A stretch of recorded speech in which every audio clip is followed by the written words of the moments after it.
లైంగిక వేధింపుల చట్టాలపై మహిళలు అవగాహన చెందాలని ఆంధ్రప్రదేశ్ మహిళా కమిషన్ చైర్పర్సన్ రాయపాటి శైలజ స్పష్టం చేశారు. డాక్టర్ బిఆర్ అంబేద్కర్ కళావేదికలో డాక్టర్ బిఆర్ అంబేద్కర్ యూనివర్సిటీ ఆధ్వర్యంలో నిర్వహించిన లైంగిక వేధింపులను సమర్థవంతంగా ఎదుర్కొనుటకు ఆచరించే విధానంపై వర్క్ షాప్ నకు ఆమె ముఖ్య అతిథిగా పాల్గొన్నారు.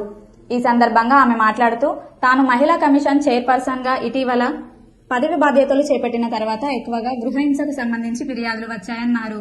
లైంగిక వేధింపులపై అందరూ అవగాహన కలిగి ఉండాలన్నారు. స్వయం రక్షణకు విద్యార్థులు కరాటే వంటి వాటిని నేర్చుకోవాలని చెప్పారు. మహిళలు పనిచేయడానికి వెళ్లిన సమయంలో అక్కడ వేధింపులకు గురవుతున్నట్లు తెలిపారు. మహిళలు తమకు ఉండే మహిళా హక్కులు కాపాడుకోవాలన్నారు.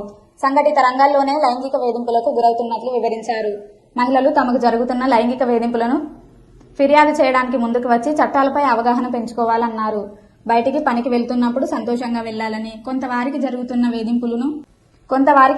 వేధింపులు బయటకు చెప్పుకోలేక పని మానుకోలేక పనులకు బాధతో వెళ్తున్నారన్నారు. వ్యవసాయం, మత్స్య పరిశ్రమ, జీడి పరిశ్రమ తదితర పరిశ్రమల్లో పనిచేయడానికి మహిళలు వెళ్తారని, అక్కడ వేధింపులు జరిగేందుకు అవకాశం ఉందని, అలాంటి ప్రాంతాల్లో లోకల్ కంప్లైంట్ కమిటీలు ఏర్పాటు చేయాలన్నారు. లైంగిక వేధింపుల చట్టం 2013లో తీసుకురావడమైనదని, ఈ చట్టం అమలుకు కృషి జరుగుతోందన్నారు. కూడా చాలా మంది ఈ ఇంటర్నల్ కంప్లైంట్ కమిటీస్ అని ఫామ్ అవ్వట్లేదు. సో చదువుకునే విద్యార్థినులు కానివ్వండి, లేకపోతే పనిచేసే మహిళలు కానివ్వండి, చాలా మంది ప్రాబ్లమ్స్ ఫేస్ చేస్తున్నారు. వాళ్ళు మా దగ్గర కూడా రావటం జరుగుతుంది.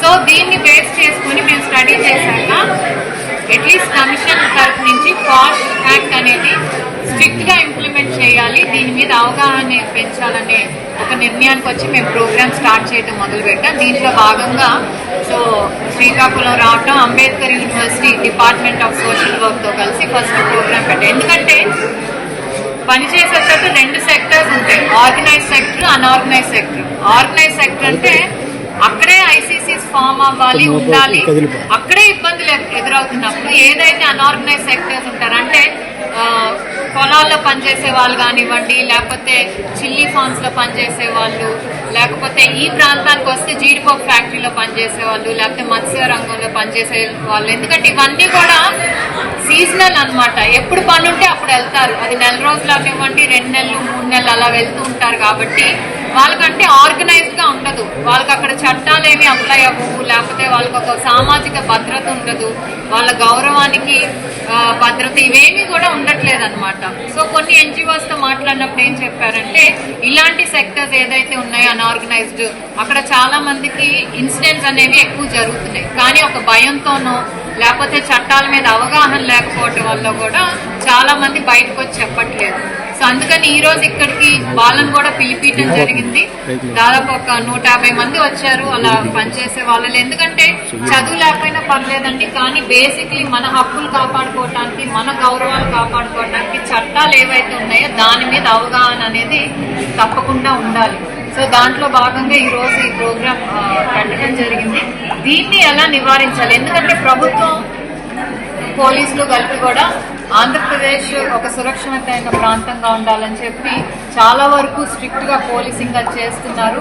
మైనర్స్ మీద దాడులు జరిగినా కూడా ఈ మధ్య చూసాం మనం, వాళ్ళు పబ్లిక్ గా రోడ్డు మీద నడిపించి తీసుకెళ్తున్నారు. ఎందుకంటే ఇలా చేస్తే కనుక ఇంకొకళ్ళు ఆ ఆలోచన కూడా లేకుండా ఉంటారనేది ఒక ఉద్దేశంతో చేస్తున్నారు. కానీ 4 గోడల మధ్య జరిగే వాటి నుంచి, లేకపోతే కాలేజీల్లో కానివ్వండి, ఆఫీసుల్లో కానివ్వండి, ఇలాంటి జరిగే వాటి నుంచి ఎలా కాపాడుకోవాలి, ఎలా నివారించాలి అనేది ఇప్పుడు మన ముందున్న ముఖ్యమైన బాధ్యత.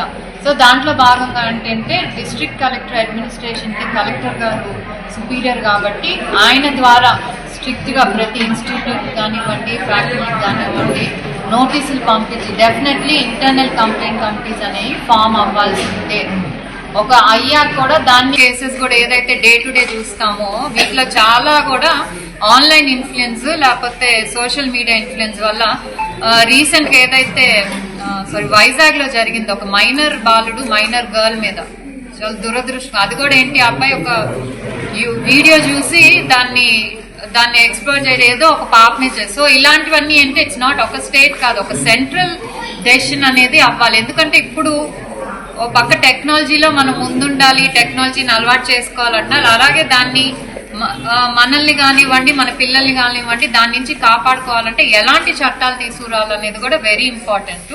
సో కమిషన్ నేషనల్ కమిషన్ ద్వారా, because it's at the centre కాబట్టి మేము ప్రతి స్టేట్ కమిషన్స్ కూడా రీసెంట్ గా కలిసి దీని మీద కూడా ఒక ఎలాంటి లాస్ తీసుకురావచ్చు దాని మీద కూడా వర్క్ చేస్తున్నాం.